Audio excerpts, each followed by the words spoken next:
All right, welcome in everyone. It's time for Sports and Leisure's History Look Back for the week of August 10th through August 16th. I'm Jeff Klein, and as always, I am joined by my good friend Clayton Hamilton. How's it going, Clayton? It's going great, Jeff. I'm loving August. Yeah, August is a lot going on, but it's been a good August. Aside from my Dodgers slumping quite a bit, but August has been pretty nice, pretty fun. A lot of great sports watching. Yeah, a lot of great sports watching. I was even able to go for a walk because it was a brisk 93 here in Las Vegas. So we got a huge break from the heat, which was welcome and loved. Nice. Speaking of loved, it's kind of a theme for this show this week. It's sort of a show full of fan favorites who kind of carved out pretty strong, passionate followings, sometimes niche followings. But fans rallied around them in their different eras that they played in. We have a lot of MLB, 1950s boxing, some golf, some Olympics. So I'm looking forward to talking about some of these. Some of my favorite players are going to be part of this show. But before we get into that, I want to briefly talk about Tommy John, who passed away this weekend at 83 years. And I think almost anyone who's even a marginal fan of baseball has heard the name Tommy John. And he's probably better known for the surgery that he really pioneered with Dr. Frank Jobe, which was basically reconstruction surgery for some position players, but mostly pitchers, elbows, and arms. But he was also a pretty good player as well, right? Yeah, he was. And one of those guys that's a little bit surprising the more you dig deep into him, that he's not in the Hall of Fame with 288 wins. He's 26th all-time on wins list, but he's 12th on pitchers that pitched post-1940. So when you think of all of those pitchers that are in the Hall with less wins than him, that is pretty amazing. Even though the cyber nerds will tell you that wins mean nothing, they certainly did for a very long time, and that he didn't get in when wins were relevant is curious. Yeah, it was interesting. I wonder if some of his peripheral numbers didn't really stack up. Like, though he's got the wins, but maybe not the ERA that they were looking for, the strikeouts. It's one thing I read about him that blew my mind was he was the opening day starter for the White Sox in 1966, and he was the opening day starter for the Yankees in 1989. So he had a huge career, and maybe that's part of it, right? Sometimes they make a differentiation between stats that people compile just out of volume, but a lot of that really ties back to the surgery because it really prolonged his career. And nowadays, a lot of players get Tommy John surgery, but back when he did it, it was basically a 1 in 100 chance. Yeah, it was. And I've always felt like I don't understand the accumulation of stats argument because you're good enough to play that long. Right. That's one of the things that's crazy. It's not like the accumulation of stats maybe in a different era. When you look at maybe wins for the pre-1940s guys, when these guys were pitching 3 or 4 days a week and they're accumulating stats that way and their careers really aren't that long, as opposed to somebody that's good enough to play 20-something years. Yeah, and it's pretty remarkable sort of how his career was really redefined. He had the surgery in 1974 at age 31. And post-surgery, he averaged over 200 innings a year for 14 more seasons. He finished second in Cy Young voting twice. He was second in MVP voting once. And so, like we see with a lot of the pitchers now who are better after they get that Tommy John surgery, he was really sort of the first in that long line. And that surgery, I think this was the NBA Hall of Fame, which takes into account sort of the totality of your impact on the sport. He'd definitely be in the Hall, but because it's a lot more narrow perspective by the voters, he's left out. Yeah, and that's kind of a shame because I feel like he certainly left his mark on baseball. And I'm not sure off the top of my head how many pitchers are in the Hall of Fame, but to say that he's not amongst them compared to all of the other pitchers that have played. I certainly would not raise my arms in protest if Tommy John were in the Hall of Fame. And did you know that the Merriam-Webster dictionary added Tommy John as an actual word in the dictionary? Wow. I think it was 2019. It got its official designation as a new American word, Tommy John surgery, to define that surgery. Yeah, that's pretty remarkable. There's, we sometimes see some of this language from baseball transcend into sort of the mainstream language, Babe Ruth, sort of associated with a lot of that. It's pretty remarkable for someone like Tommy John. But also, before we go on, I always like to ask you what else you've been watching this week. Well, I watched Scotty Scheffler absolutely destroy the FedEx St. Jude Classic in Memphis. He shot 17 under, Jeff. Yeah. 17 under! And he won by 8 strokes. He killed it. He had a -9 in round 2. He only shot a mere 4 under today.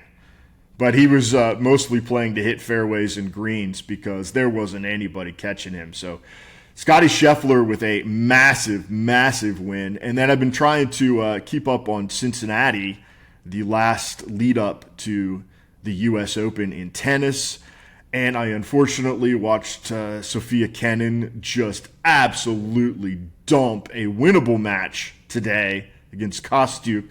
She won the first set, then she comes back and loses the second set, is up 3-love, Jeff. 3-love in the third. And before you know it, it's 3-3 and she loses the third set. Terrible. Speaking of tennis, and I'm sure we'll have an opportunity to discuss this in more detail in another podcast, because Venus Williams has a lot of historical moments. But I mean, credit to her. We're talking about longevity, right? With someone like Tommy John and other athletes. And credit to Venus for still getting out there and playing for as long as she has. But it's a tough road for her. It might be time for her. I'm not someone who people should retire when they feel they're ready to retire. But I love Venus, but it's a little painful to watch her at the end of her career. She unfortunately is doing the anti-Tommy John, and where Tommy John accumulating stats as he goes. She's diminishing her stats as she goes because her record is plummeting, and the amount of tournaments that it's not making it out of the first round or not making it out of the second round, and her overall record is taking a hit because of the longevity in which she plays. But we'll see. I haven't seen whether or not she's been given a wild card for the U.S. Open. I suspect that she will, but when you look at what her ranking is versus what somebody else is going to miss out on the U.S. Open, not get that wild card. I don't know. I don't know if singles is really, the best thing for tennis moving forward with her, because there's other players that could take that wild card spot. It's not like she's earning a spot with her ranking. She's been gifted a spot, and if they're going to gift that spot, I would hope to see somebody that's more competitive. But I love Venus. She's always been one of my favorite players, but it has been tough to see her struggle the way that she's struggling, because these aren't tight sets. I mean, she's getting it's 6-1, 6-2, and breezed out of the first round regularly. Yeah, and being gifted a spot, if someone's a draw for the tournament, but I don't know how much Venus is really a draw at this point for audiences to watch her. She has the name, but I feel like it's an era that's a little bit moved beyond her. Mm-hmm. Okay, before we get into the history, just want to remind everyone out there to follow us on all the socials. As a reminder, we're at Sports History SL. That's Sports History, the letter S and the letter L for Sports and Leisure. You can find us at Blue Sky, Instagram, Substack, X, and YouTube. And on Facebook, we're still at Sports and Leisure. So like our content, share it. Love sharing all the knowledge and sharing the history, and get really excited about that when I see people sharing it. So, okay, let's jump right in, because talking about favorite athletes, I want to talk about Lou Brock. And he's one of my favorite because what I love about baseball the most is stolen bases and just athleticism. And he was someone who had that. So we had a post about him on August 13th, 1979. Cardinals outfielder Lou Brock had 2 hits against the Cubs to reach 3,000. It was his final season. He'd get 23 more hits. He'd retire with 3,023. And then he'd be elected on the first ballot to the Hall of Fame in 1985. He's best known, as I mentioned, for stolen bases. He's currently second all-time behind Rickey Henderson with 938. But he's also known for his postseason success, where he hit a whopping 391 over 21 World Series games, which is pretty incredible if you think about the quality of pitching you're facing in the World Series. So, are you a Lou Brock fan? I see you got your Cardinals hat on. I do. I love Lou Brock because you know me. I love speedy leadoff hitters, which is completely out of vogue these days. But I like guys who can get me an extra 90 feet. And I love somebody like Lou Brock because he caused a lot of havoc on the base paths in the same way, that Rickey Henderson did, that Tim Raines did. And having a guy like that at the top of my order is something that I love. What's unfortunate about Lou Brock is that he's come under a lot of attack recently from the cyber keyboard sabermetrics warriors who like to say he's either not a Hall of Famer or he's the worst player in the Hall of Fame. And I just think that's ridiculous. I agree. It is ridiculous. I mean, can't have... I understand the sort of looking back and evaluating sort of past eras differently and sort of reinterpreting some of the data. But, I mean, he's second all-time in stolen bases. And I think some of the things that don't show up on the stat sheet, he did really well. And I think that the voters really rewarded him for that. Like you said, he created havoc on the base paths. I also think that some things that, sabermetrics doesn't do a great job is looking at defense from that era and trying to evaluate some of those sort of things that are less objective, a lot more subjective. And so sabermetrics, just going strictly off of that probably takes them down a couple notches, but that's mostly because they're trying to define really the unknown, and it's hard to know some of these things and quantify them. I think another thing that really hurts him is his low walk rate. He had a less than 7% walk rate, but he was a contact hitter. He just wanted to put the ball in play because he trusted his speed and he knew what he could do on the base paths. And so I think, trying to say, hey, he needs to walk more if you want to be a complete player, that wasn't his game. That wasn't what he was about. Yeah, and they always talk about Tim Raines, right? That he's not as good as Tim Raines. So because he's not as good as Tim Raines, therefore he shouldn't be in the Hall of Fame, which is silly. It's a whole silly argument to me. But going back to that walk rate, this is the part that I don't understand when it comes to how do you get to first base, right? And there's this premium on the walk, right? And I would get, granted, Tim Raines, he walked 569 times more than Lou Brock did. Right? 560, that's a lot in 881 less plate appearances. But he also had 418 less hits, Tim Raines did, than Lou Brock. So that means that Tim Raines got on base 151 more times than Lou Brock did in 881 less plate appearances. So 151 is a lot less than 569, Jeff. So that you can be correct in what you're saying, but that doesn't mean you're accurate in your depiction of what's happening. Right. I think, though, and I get what you're saying, and just to sort of play devil's advocate here, I think when they look at favoring walk rates a little bit more, it's some of the intangibles that you bring to the at-bat when you're sort of stretching out those at-bats and you're making pitchers have to throw more against you, and it really has a ripple effect across the rest of the team. So I get all of that, but I agree with you. I mean, how you get on base, whether it's a walk, whether it's a hit, hits are more productive because you can move base runners over. One other I was going to say, but you're also applying 2026 strategy and logic to the 70s where pitch count didn't matter. Pitch count did not matter when it came to that era or that time. And when you go into somebody like Tim Raines, they're going to say, well, the same thing, right? He hit more home runs, right? He hit more home runs. Mm-hmm. But he only hit 21 more home runs, Jeff. Yeah. But he also hit 56 less doubles and 28 less triples. So by my math, he had 112 less total bases, Tim Raines did, than Lou Brock. So it's kind of a flimsy argument of he's not as good as Tim Raines, so he shouldn't be in the Hall of Fame. I think Tim Raines should be in the Hall of Fame, and I think that Lou Brock should be in the Hall of Fame.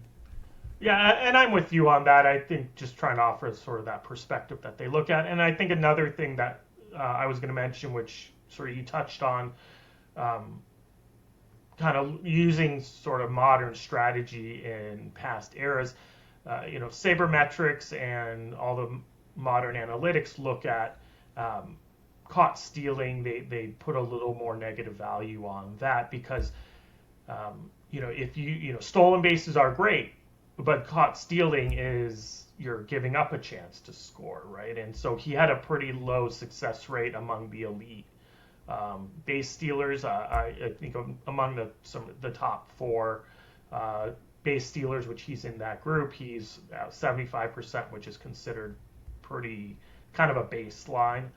We're looking at Ricky Henderson, in the mid 80s. So I think that's a knock that they sort of hold against Lou Brock. Like, sure, he had a lot of stolen bases, but that's also because he attempted a lot. But I think also one thing that they're missing, and I touched on it earlier, and you mentioned it as well, is that a lot of those stolen bases are derived from him creating havoc on the base, which is an intangible that you really can't quantify because he put a lot of pressure on the defense. It wasn't that he was picking the prime opportunities. He was taking his chance to really generate offense.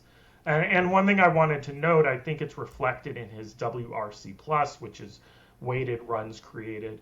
And so for those out there who don't know this stat, it's, baseline is 100, right, where you're creating, your all-around game is creating runs for your offense. If it's 100, you're doing it on average what everyone else in the league is doing. His career is 109, which means he was 9% better throughout his career, and that's over 11,000 plate appearances. Only 70 players in the history of baseball have a WRC plus of 109 or better over 11,000 plate appearances. So I think that says a lot about how much offense he could generate. And let's not forget, in the postseason, his WRC plus is 213. That's crazy. So there's that.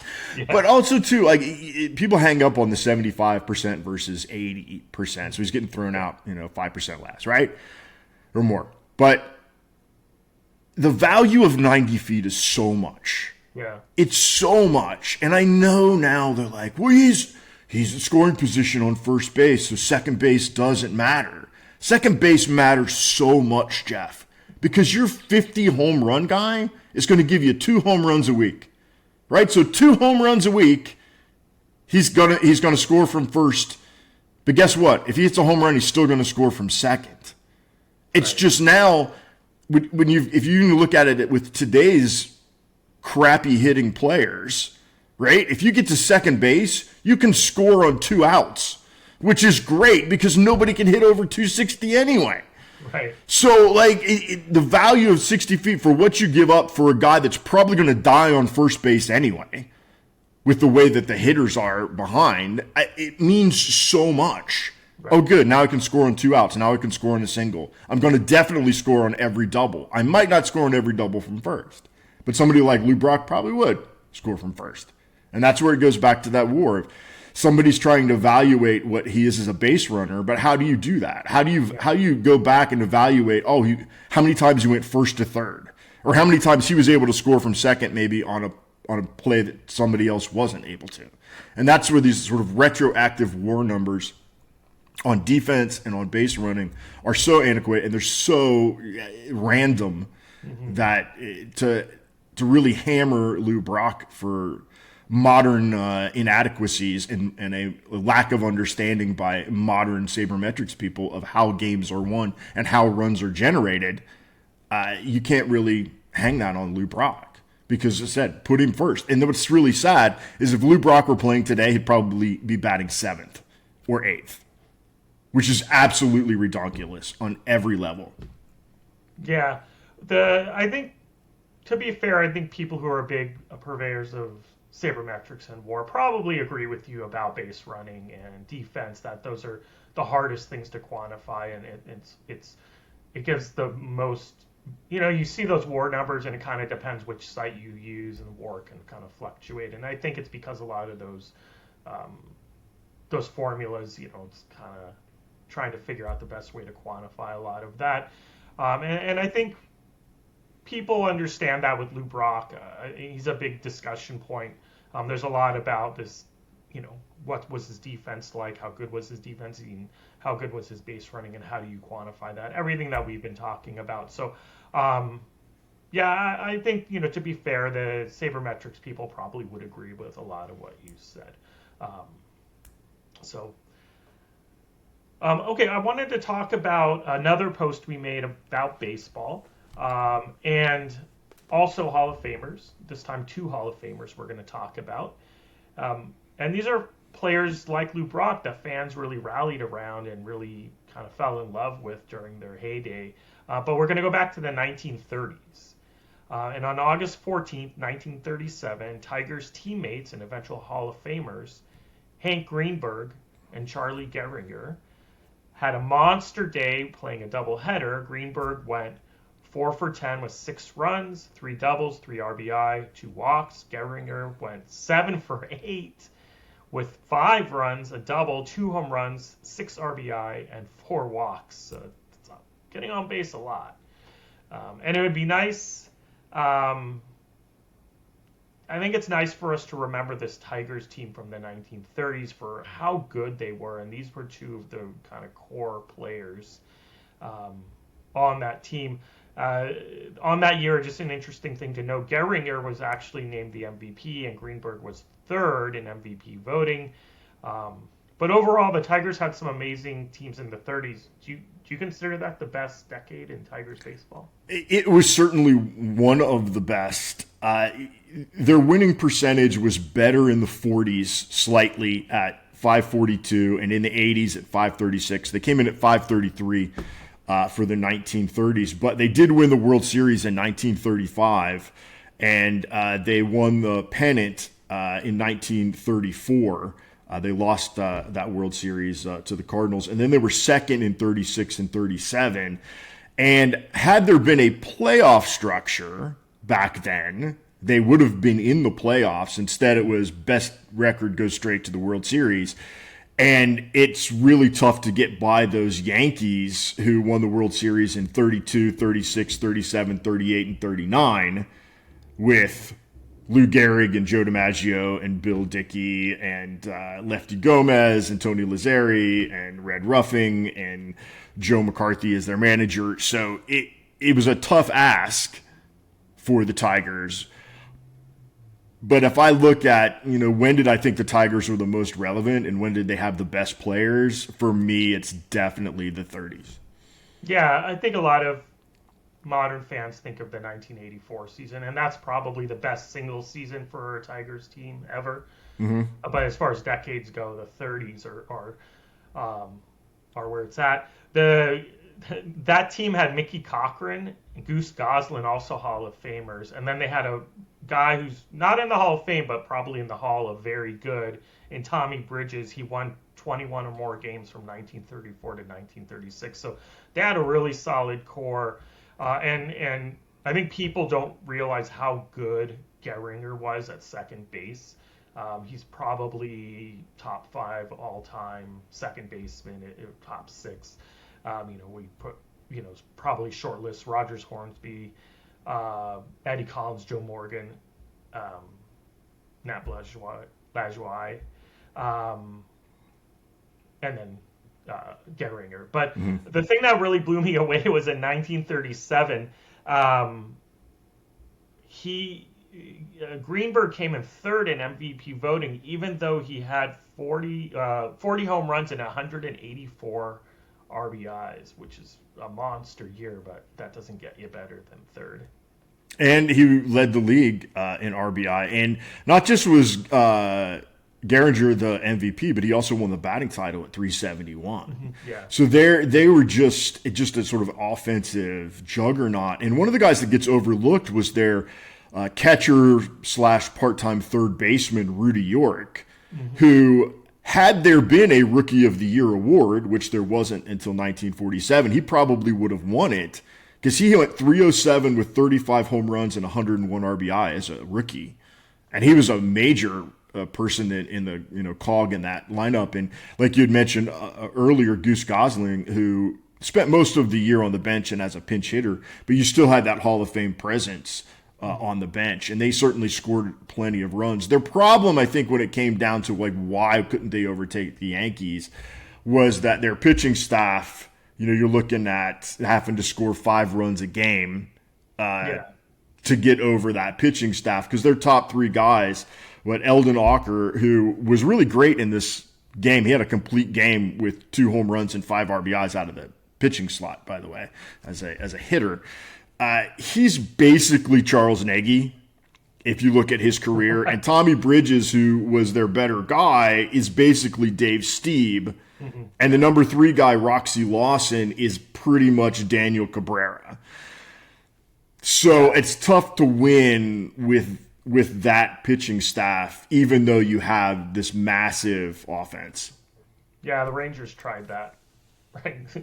They absolutely did. And even though they had, like I said, even Pete Fox and G. Walker, their outfielders, they got those 2 guys playing corner outfield, 331 and 335 for the year. So they were getting a lot of hits. Their problem was, as I said, it took 5 plus 6 runs to win these games. Even that second game of the doubleheader, right? They win 20-7. They still needed 8 runs to win the second game of the doubleheader. I'm pretty fascinated with Hank Greenberg. He was really the first, verifiable Jewish superstar in baseball. And it was really during a time where there was heavy anti-Semitism. And he actually played a shortened career because he spent time in World War II. He enlisted in the Army. He got discharged in early 1941. Then he went back. He played some ball, and then he went back and re-enlisted after Pearl Harbor. But if you look at guys who have 5,000 plate appearances, 300 batting average, 400 on base, 600 slugging, 300 home runs, it's a list of about 12 to 15 baseball players for Babe Ruth, Ted Williams, people like that. You do have Manny Ramirez and Larry Walker, who great in their own right, but we generally don't think of them in that stratosphere. But then when you reduce it to really a 10-year window, which is what Greenberg essentially had, you're looking at basically Ruth, Gehrig, Fox, Williams, Mantle, and Pujols. Which is pretty incredible, because achieving some of those sort of volume stats in such a small window, the batting average, tough to prolong that. So, credit to a lot of those players who played much longer and kept a high batting average. But getting those home runs and the RBIs that he did, Hank Greenberg was such a monster at the plate.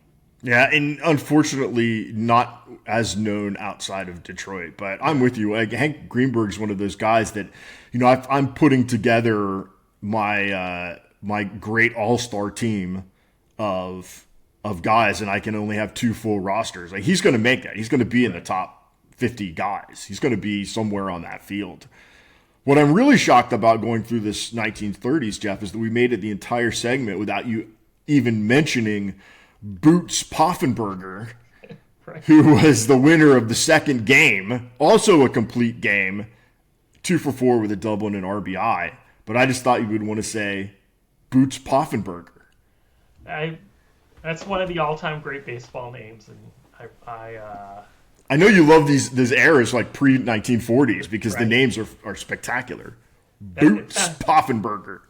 It sounds more like a name out of some kind of child fairy fairy tale or fable or something like that. It's like, but yeah.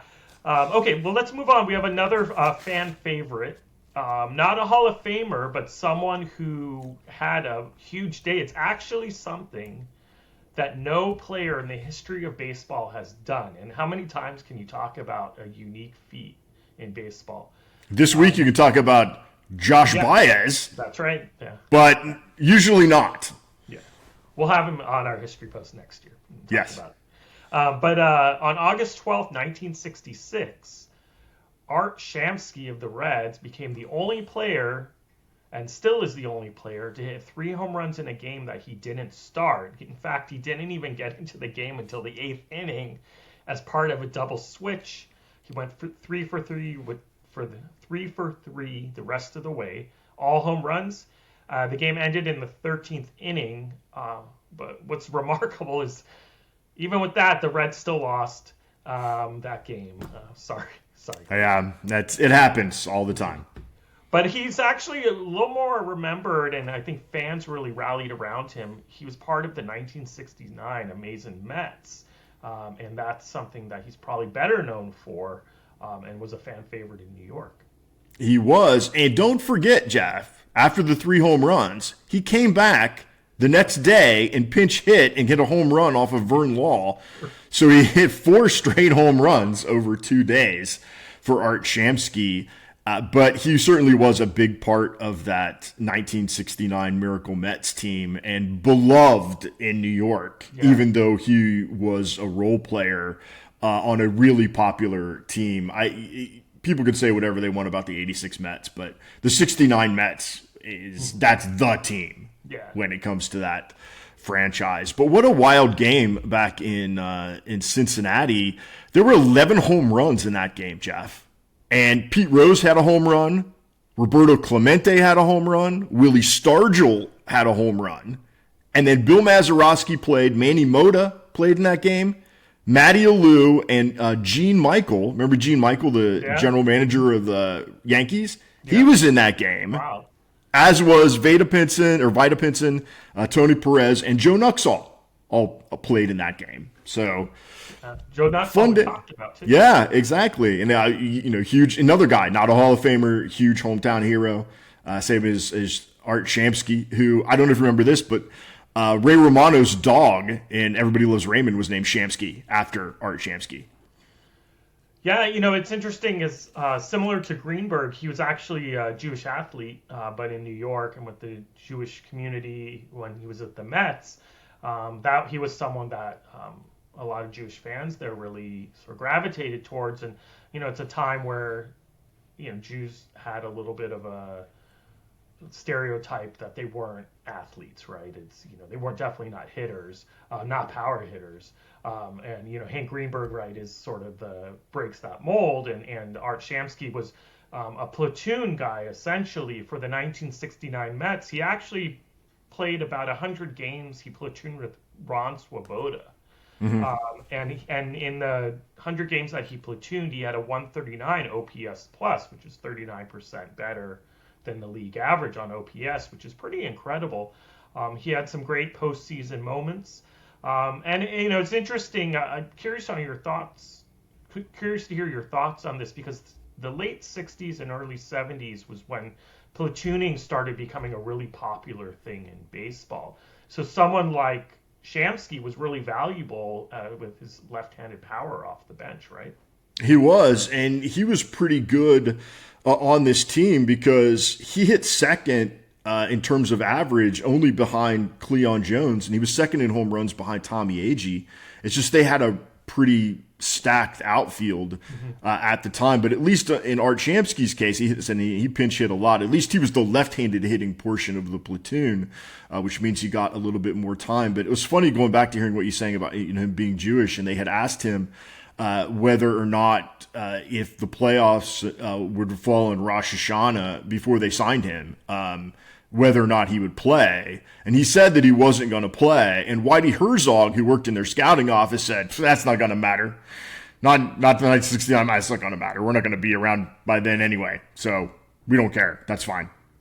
And then they ended up going on that World Series run.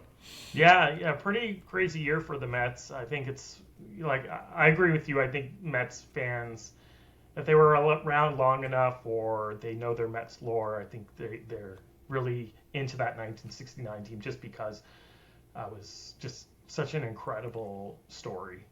One more thing on Art Shamsky, who was from St. Louis, and he played his very first game against the Cardinals in Busch Stadium, and his very first pitcher that he faced was Bob Gibson. Oh, and wow. he struck out against Bob Gibson. But later in that season, like a couple of weeks later, he faced Bob Gibson again, and he homered off of him. Yeah. Okay, well, let's move on. We're going to move on to talk about a couple other fan favorites, but not baseball. One was kind of an outlier, but fans loved him, and the other was really an all-timer. So the first one I want to talk about we posted about on August 11th. It was about Bob Tway, who won his only major on that day in 1986. He beat Greg Norman in dramatic come-from-behind fashion. And this was at the PGA Championship. And then later in the week, we posted on August 16th about legendary swimmer Michael Phelps. Everyone knows Michael Phelps. On August 16th, 2008, he secured his 7th gold at the 2008 Beijing Olympics. He edged out Milorad Cavic of Serbia. And it was really a last-second win. There's a very famous photo that we posted that is from that. He out-touched him, basically. And that tied Phelps with Mark Spitz for the most gold in a single Olympics. And then the next day, he won his 8th to break that record.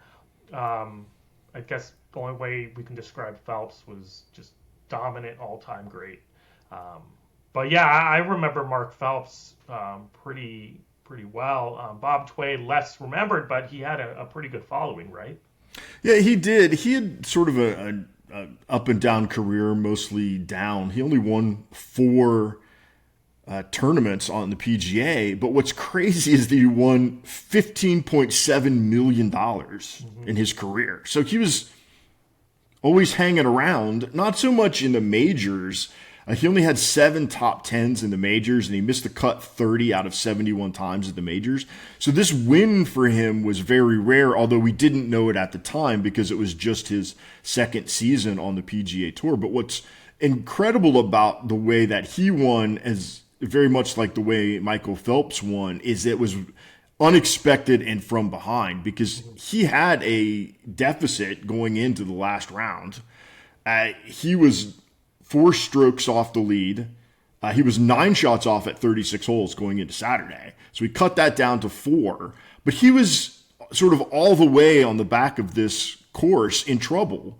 And we all think about that great bunker shot because he hit a bunker shot on 18 to win. It was almost a walk-off. Norman had a chance to chip in and did not. But he was in trouble all the way through the back 9. He hit the cart path on 14. He was in the woods on 14, cart path on 15. He missed a birdie putt on 16. And then he went into the crowd on 17. And then he was in the rough on 18 and hit a crappy shot out of the rough that put him in the front bunker to begin with, where he basically had to hole out to win. And he did.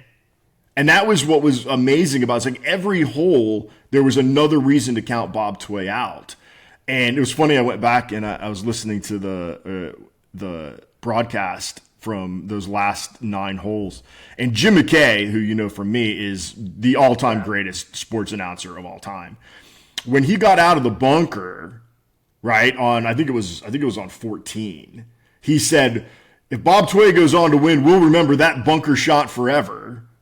And nobody remembers that bunker shot because of the bunker shot on 18 that was yet to come.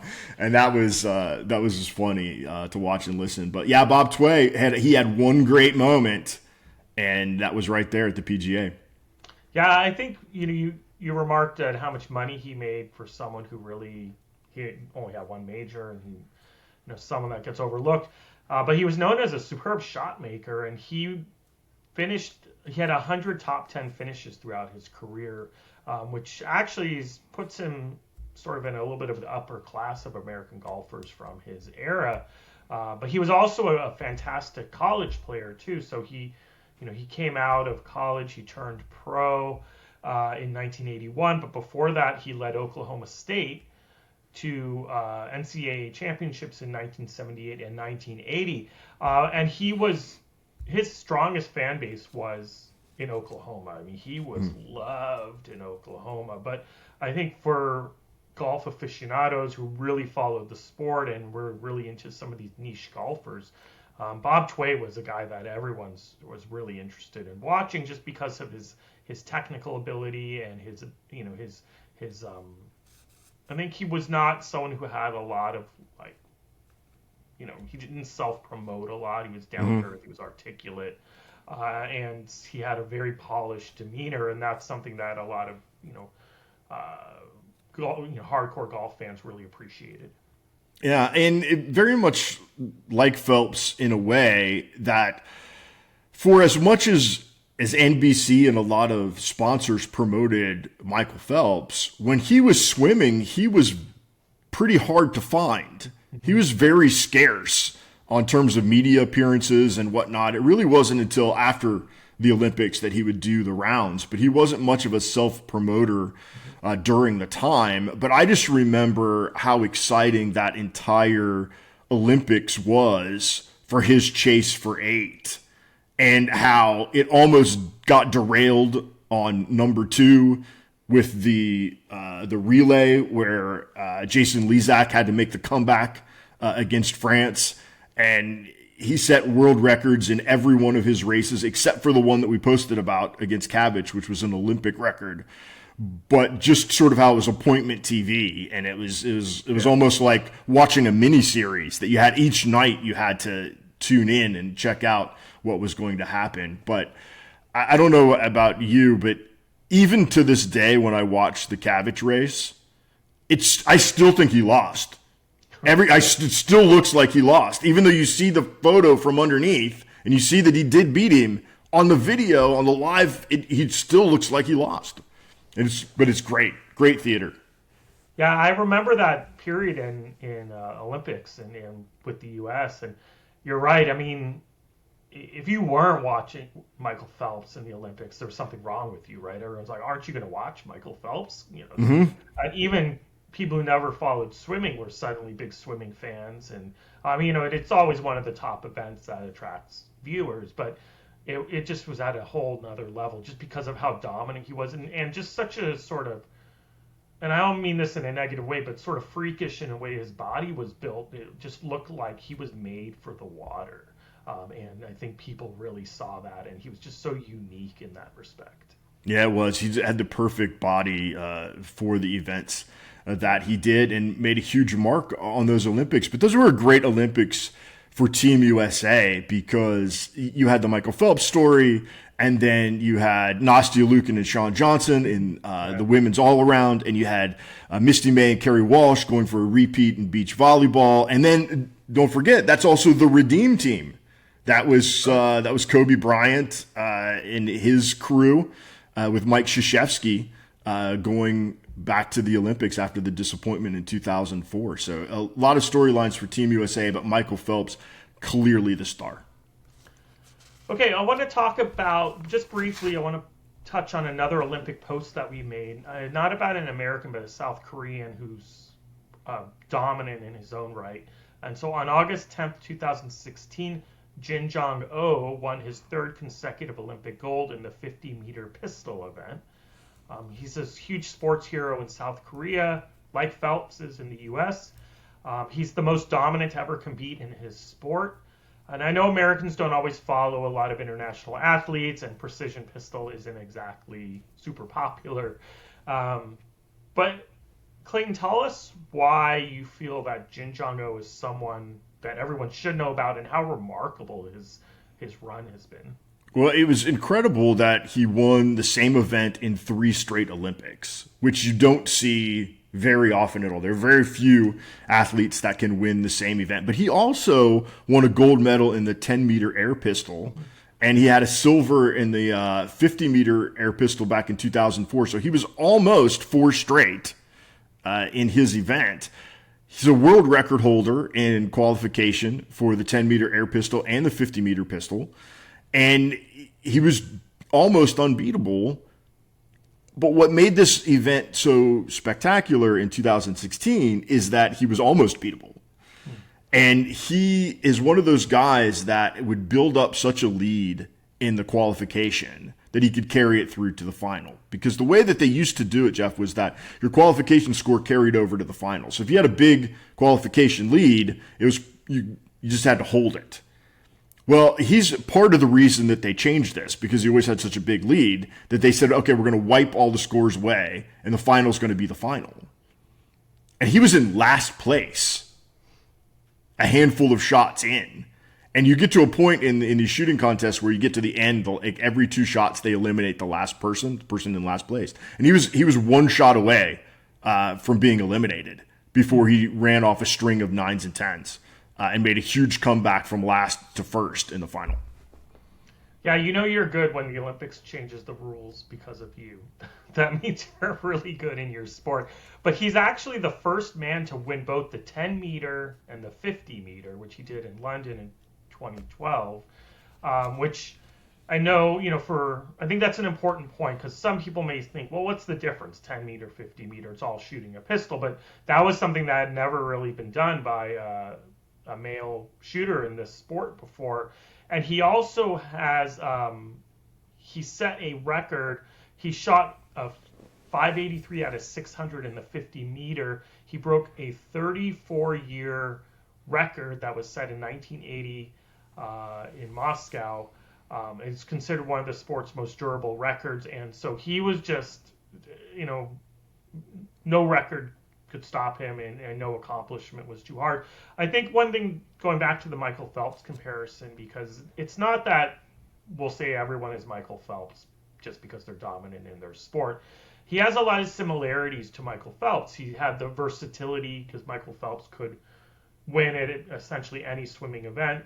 And Jin Jong-oh had the ability to do that in pistol. He also has the longevity and just the benchmarks he set with his specialty is very similar to the dominance that we saw with Michael Phelps. And I know we kind of look at a lot of things from an American lens, but the amount of pressure that was on him and the stardom that was on him was very similar to, or if not more, than Michael Phelps. The televisions of Korea were jam-packed and completely tuned in to what he was doing. And sometimes we do think about, oh, it's just shooting, like, who cares? Well, a lot of people care, particularly in South Korea, and they loved this guy. And that pressure of having to be able to perform in a precision sport where adrenaline is your enemy, it was just a really incredible feat, and good on you, Jin Jong-oh, and I'm glad that we got to learn a little bit about you and talk about you. Yeah, for sure. Okay, so our last topic is some boxing, 1950s boxing. So we're going to wrap it up with a boxer who's well known and liked in niche boxing circles, kind of like Bob Tway.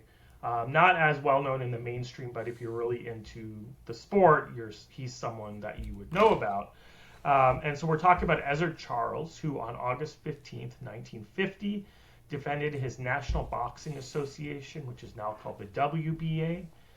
He defended his world heavyweight title. He's got one of the best nicknames of any athlete ever. He's the Cincinnati Cobra. And while he's not as well known as someone like Joe Louis, he actually beat Joe Louis. But he's actually a really important transitional figure in the sport of boxing that sort of bridged sort of one era, the Joe Louis era essentially, and into a new era. But people should know more about Ezzard Charles, right? Yeah, they should, because he was such a great champion. And all you have to know about him, I guess, is that he's good enough that when boxing started their Hall of Fame, he was in the inaugural class. Mm-hmm. I mean, this is a guy that was central figure to the progression of boxing. But there are a lot of sort of factors that work against him in terms of his popularity at the time and his popularity sort of looking back. And I think, if you look at those people that are really in the know of boxing, there's no doubt that Ezzard Charles was one of the all-time greats. But here's a guy that sort of came of age right after Joe Louis. And we've seen throughout time that the guy after the guy is very hard to be the guy. And we saw that with him following Joe Louis. We saw it with Larry Holmes. Poor Larry Holmes, man. He follows Ali. Mm-hmm. What are you going to do? We even saw it more recently, Anthony Joshua. He had to follow Deontay Wilder, Tyson Fury, which was sort of kind of a renaissance of boxing attention. And then here comes Anthony Joshua. He's a great boxer, good technician, never was really able to capture the public. And that was one of the things with Ezzard Charles that he wasn't able to. And he also had trouble because he wasn't a natural heavyweight. Right. He started in the best years of his career. He's a welterweight and he was a light heavyweight. And then as he got older and progressed in his career and sort of moved past maybe the best boxing, that's when he became a heavyweight. Even though he was heavyweight champion of the world, he wasn't the Ezzard Charles of old. Yeah, a lot of people sometimes refer to him as sort of the best light heavyweight to never win a title. He also faced Rocky Marciano twice, and those were competitive matches, especially the first one where they went 15 rounds, and then there was some sort of questionable activities on the second rematch, the second match, which was a rematch, where Rocky Marciano's nose got cut and they stopped the fight, and then they restarted it and eventually got knocked out in the 8th round. So he became he couldn't be Joe Louis because Joe Louis was a cultural icon. No one was ever going to be Joe Louis. It doesn't matter how good you are or who you are. And then eventually he was sort of setting out his own career and establishing his resume. Here comes Rocky Marciano that dominates the headlines, and he can't beat Rocky Marciano. So it became this guy who was kind of known for what he couldn't do rather than all of the accomplishments that he was able to do. And he also, I think, got hurt by the television era. So he was starting to come in at the same time as television, and he was also declining at the same time with television. So those two fights that he had against Rocky Marciano, and also he lost to Tommy Hurricane Jackson twice at the end of his career. And over his last 20 fights, he went 8-12. So the public, when they suddenly got to see him on TV, got to see this declining superstar. And he also was a very defensive-minded fighter, which didn't necessarily make for great television in the way that it could make for really good radio. Mm-hmm. So I think that probably worked against him. And all of that goes back to the death of Sam Burundi when he fought him back in 1948. And he ended up killing Sam in the ring. And he sort of vowed that he would never get to that place again. And he really became a defensive fighter. And there were times later in his career where he could have knocked people out, and he just sort of carried them the last 2-3 rounds in order to make sure that nothing terrible happened again. And so that sort of fought against his box office appeal and his style in a way that like somebody like Floyd Mayweather is able to overcome that, right, because Floyd Mayweather had the perfect record. So even if the Floyd Mayweather was defensive and not completely a really entertaining fighter, he's not Pacquiao, he's not Irish Mickey Ward, he's not going to give you that kind of fight, Floyd Mayweather. There was always he's undefeated. And so that's the storyline. Is he going to stay undefeated? And that's not something Ezzard Charles had, because he fought so many fights and lost, I think, 25 in his career. But a really important figure and somebody that should be appreciated for everything that they did, not just for boxing, but this guy beat Jersey Joe Walcott twice. Yeah. He beat Joe Louis. He fought some of the greats, so he should be known. Yeah, I thought of the Floyd Mayweather comparison too, and I think one thing that, Ezzard Charles is a little bit of a tragic figure, I think, in the sport of boxing, and usually we've seen in some of our past discussions when TV sort of focuses on a sport, it's usually the very articulate and sophisticated athletes that do well because that plays well on TV and that plays well to audiences. And that was Ezra Charles. He was a jazz musician. He played double bass. He was very well spoken. He had a lot of great life experiences, but he wasn't a self-promoter. And I think someone like Floyd Mayweather is a huge self-promoter, but obviously completely different era.